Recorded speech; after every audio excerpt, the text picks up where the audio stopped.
Boo. Alright, enough of that. What's up anybody watching and or listening? Are you looking to start an exciting collection with the main series Pokemon game meant for veteran players on your Switch?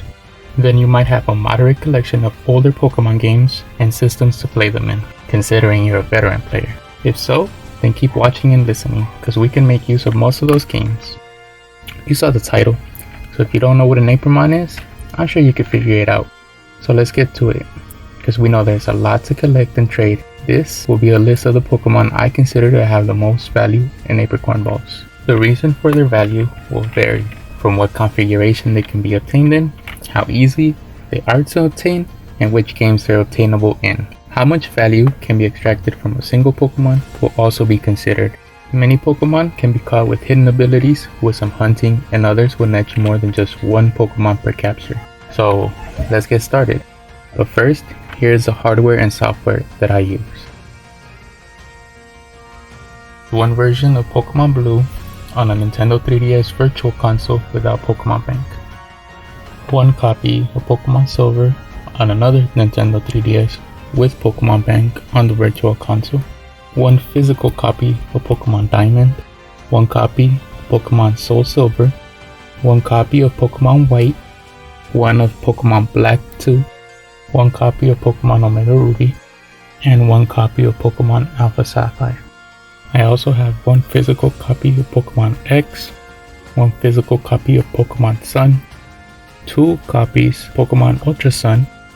One copy of Pokemon Ultra Moon. And one copy of Pokemon Sword. As far as the hardware, I have 2 Nintendo 3DS's, 1 Nintendo Switch, 1 account of Pokemon Home, 1 account of Pokemon Bank, I have Wi-Fi, I have Reddit, and a phone or computer to access Reddit with. Also, I'm gonna break up the level of Pokemon values into 5 groups, following these criteria. If they're available in different forms, if they have different regional forms like Kanto forms, Alola forms, or Galarian form. If an Apricorn Ball is unable to be bred in, like with genderless Pokemon, that makes it tougher to get the whole set. If the Pokemon is specific to a single generation, like it can only be obtained in older games or newer games, makes it a little tougher if we don't have the necessary games. If a special trait is needed, like with old hidden abilities not being able to be caught, then that makes it a little bit tougher to run into. If there are multiple evolution paths, then that makes it more valuable because we can make 2 different end Pokemon with a single cat. And finally, but not least, ball scarcity. If an Apricorn Ball is hard to obtain in a game, then we don't want to use that game a lot, unless it's the only option available. Alright, to start this list, Solrock is up first, as a valuable yet easily accessible Pokemon, since any Solrock that we run into is a possible candidate for a new Aprimon. There are no regional variants, and it only has access to a single ability, making searching and breeding unneeded, except to make more to trade away. To catch it, we'll want to make our way to Hammerlock and head to the right towards the Giant's Cap in Pokemon Sword, where we can always find 2 Solrocks or Lunatones if we're playing Pokemon Shield floating around. I have Pokemon Sword, so it's easier for me to get a Solrock than a Lunatone. The difficult part for Solrock will be getting it in a Safari Ball, since that is a Heart Gold and Soul Silver exclusive Apricorn Ball, and it requires special criteria to be met to encounter it. Solrock might be exclusive to Sword, but it's definitely very easy and a reliable encounter to get. The method for it does need a little bit of setup though. The most important thing to increase your odds when catching a Solrock is a Quagsire with Yawn and Damp as its ability, unless you want to reset every time you chuck an Apricorn Ball and pray for that 10%ish catch rate. The method I use is to lead with a Damp Quagsire, Yawn on turn 1, Tail Whip is necessary, and follow up with a False Swiper. I would use Bisharp or Pangoro. When Solrock is at 1 HP, or if it wakes up, swap back to Quagsire and Yawn again, making sure that Solrock does not explode. Once Solrock is asleep and at 1 HP, we can finally enjoy the minimal catch rate increase. Up next is the alternate to Solrock's game exclusivity.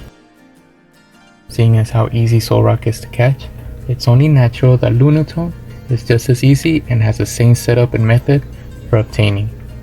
Only difference is which cartridge is inserted into the switch, and whether they are physical or special oriented Pokemon.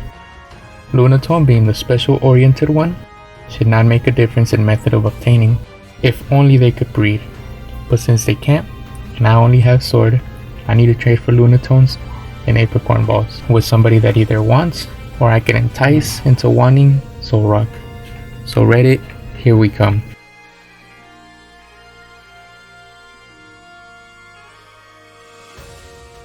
Up next would have to be Dhelmise because of its availability, and considering it only has a single ability like Solrock and Lunatone, collecting it is a pretty straightforward approach.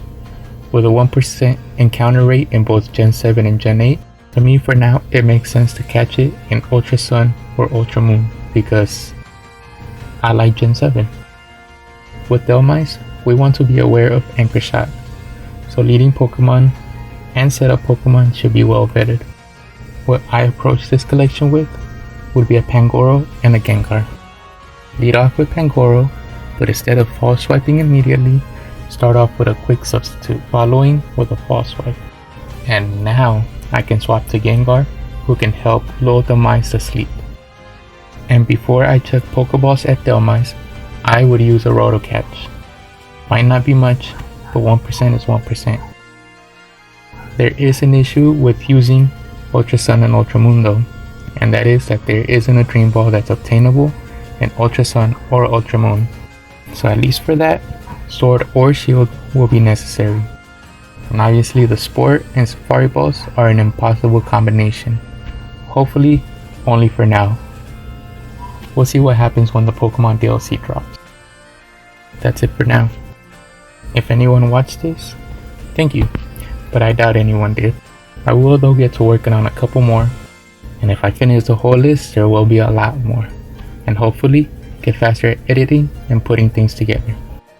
Bye now.